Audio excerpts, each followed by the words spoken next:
آپ صلی اللہ علیہ وسلم حضرت عائشہ رضی اللہ عنہ کے بستر پر آرام فرما رہے ہیں، بخار اتنا بڑھ گیا آپ صلی اللہ علیہ وسلم بخار کی وجہ سے بے ہوش ہو جاتے ہیں۔ آپ صلی اللہ علیہ وسلم کو ہوش آیا، آپ نے پوچھا نماز ہو گئی ہے؟ حضرت عائشہ رضی اللہ عنہ نے عرض کی یا رسول اللہ صحابہ انتظار میں ہیں، ابھی تک جماعت نہیں ہوئی۔ آپ صلی اللہ علیہ وسلم دوبارہ بے ہوش ہوتے ہیں، آپ کو ہوش آیا، آپ نے فرمایا ابو بکر کو کہو لوگوں کو امام بن کر نماز پڑھا دے۔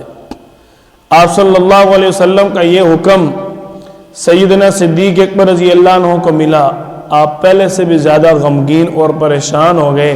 آج آپ صلی اللہ علیہ وسلم کی بیماری اتنی بڑھ گئی آپ مسجد بھی نہ آ سکے، حالانکہ مسجد آپ صلی اللہ علیہ وسلم کی محبت، مرکز، مدرسہ، آپ صلی اللہ علیہ وسلم کی جان مسجد تھی۔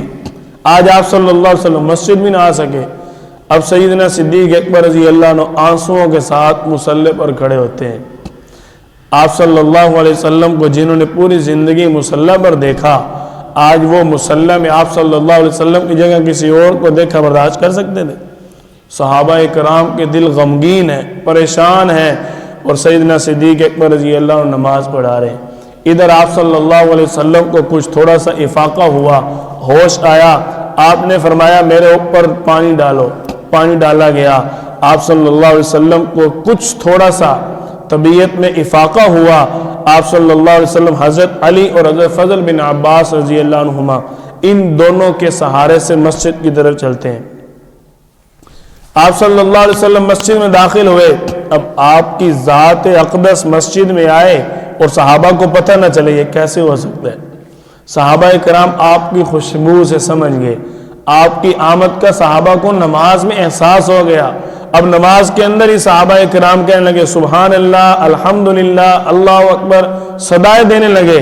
سیدنا صدیق اکبر رضی اللہ عنہ سمجھ گئے کہ آپ صلی اللہ علیہ وسلم مسجد میں آ چکے ہیں۔